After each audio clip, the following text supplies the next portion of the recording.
What is it that makes one a hero? If humanity did not know before, the last 3 decades of war have most certainly shown us. Perhaps the hero's most striking feature is courage. Their bravery and audacity in the face of certain death, something we've become all too familiar with in recent years. In 2531, the UNSC Spirit of Fire, led by Captain James Cutter, would strike back at the Covenant's attack of Harvest, tracking them all the way to a mysterious Forerunner shield world. Outnumbered and outgunned, the Spirit of Fire would fight against impossible odds, with the crew's unflinching courage eventually culminating in victory against the Covenant. 20 years later, Lieutenant Jacob Keyes would find himself similarly outmatched as an advanced Covenant survey party arrived near Sigma Octantis IV. Alone and with allies too far away to assist, Keyes ordered his ship, the UNSC Iroquois, to pursue the Covenant, fighting them off in a stunning display of bravery and tactical brilliance. This event continues to be cited as one of the most impressive naval maneuvers in the history of the UNSC, informally dubbed the Keyes Loop. And what better example of courage is there than that of his daughter, Commander Miranda Keyes? She would chase the Covenant not once, but twice into the unknown black of slip space, eventually tracking them to the Ark, where she would lay down her own life for a fellow soldier, and help set into motion the events leading to the end of the war. But years before the war came to an end, an expression of this very same courage was made by Colonel Akono Mentieth of the 53rd Armored Division. On May 10, 2545, when the colonel stood before the 12,000 men and women fighting alongside him on the colony world of Actium, he told them this: "Let no one here question our place in human history. That we are here right now is not coincidence or accident. It is our fate. And this war, our birthright, our legacy. Our generation was born to fight the Covenant, and you, my fellow soldiers, were born for this very day. Today the enemy will hear the roar of humanity, and they will fear us." Though Actium would fall less than a month later, the colonel would lead UNSC forces deep into enemy territory, and they, with the aid of a pair of Havoc tactical nukes, would wipe out 3 of the largest Covenant staging areas in recorded history. There would be no survivors in the 53rd Armored Division, but one thing was certain. The Covenant saw firsthand the capacity of human courage and our unwillingness to accept defeat. Some have theorized that as humanity's forces were pushed further inward, as colony after colony fell prey to the relentless execution of the aliens' genocidal campaign, some in the Covenant began to question if humanity's fire could ever be fully extinguished. They questioned if our stubborn refusal to go quietly into the night might ever change the course of the war, turning it to our favor. On world after world, our heroes stood their ground, fighting for every inch of soil, even as the fallout of nuclear winter smothered the very places we had once called home. Harvest, 2525, first contact. The Covenant's assault shocked us all, but it would be met with the steely resolve of Vice Admiral Preston Cole. For years, he heroically led the UNSC against the Covenant, meeting the aliens on every world they attacked, stopping them cold at the cost of many of his own ships, and theirs.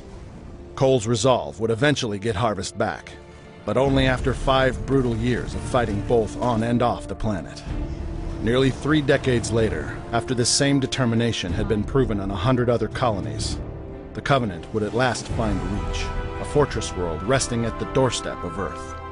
It was here that teams on the ground and in space would fight to their very last breath, fending off insurmountable odds in the hope that our homeworld would have more time, that our species' survival could be secured. On October 20th, 2552, the Covenant would arrive at Earth. For nearly 2 months, humanity would defend against the aliens' overwhelming war machine, our resolve being tested to its very bounds. Then on December 11th, far beyond the border of our galaxy, this war would at last be brought to a close as human forces, aided by rebel elites, put an end to the Covenant's devastating rampage one final time. Humanity would survive, but its survival was not purchased in a single battle.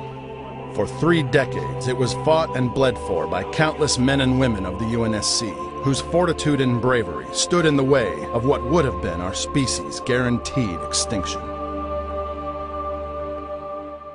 Winston Churchill said some centuries ago that history is written by the victors. Perhaps he was correct for his time, though one would be hard-pressed to find any true victors in the conflict against the Covenant. The trials of our Great War are burnt into the surface of almost every human colony.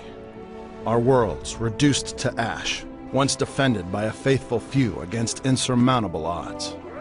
Perhaps now it is more correct to say that history is written by the survivors, whether victorious or not. The sacrifices of this war are so numerous that time does not bear repeating them all. Countless men and women of the UNSC fought and died for our species' survival, but a few of their stories have already become legend among those of us who live on. February 2531. The UNSC Spirit of Fire's crew would find themselves deep in unexplored space on a Forerunner shield world with the Covenant preparing to take control of an unstoppable fleet of ancient ships. Sergeant John Forge would lay down his life, manually detonating a slipspace drive in order to initiate a stellar collapse, destroying the fleet and saving those aboard the Spirit of Fire. Although he died alone and far from human space, his actions would stave off what would likely have been a swift and certain obliteration. August 2552. After 30 years of service, the Spartan known as George 052 would make a similar sacrifice, activating an improvised bomb near the Covenant supercarrier Long Night of Solace in order to buy the UNSC more time to defend Reach. While Reach would fall, he and the other Spartans of Noble Team served as beacons of hope and bravery, defying the Covenant, even in death. December 2552. Sergeant Avery Johnson, having already staved off the Grim Reaper many times before, would stand beside the Master Chief to the very end, dying at the hands of 343 Guilty Spark during the Chief's activation of Halo. Johnson's sacrifice would buy the Spartan time to destroy Guilty Spark and end the battle against the Flood once and for all. And then, of course, there was the legendary Master Chief, who risked death innumerable times, sacrificing himself for all humanity repeatedly on the battlefield, without fear or need for fanfare. His story fuels the fire within all of us, and though we mourn his loss, we will hold to his profound example of unwavering bravery and self-sacrifice as we begin to face the challenges of this new world. Spartan 117 truly embodied all that it means to be a hero, and through all of us, he still lives on.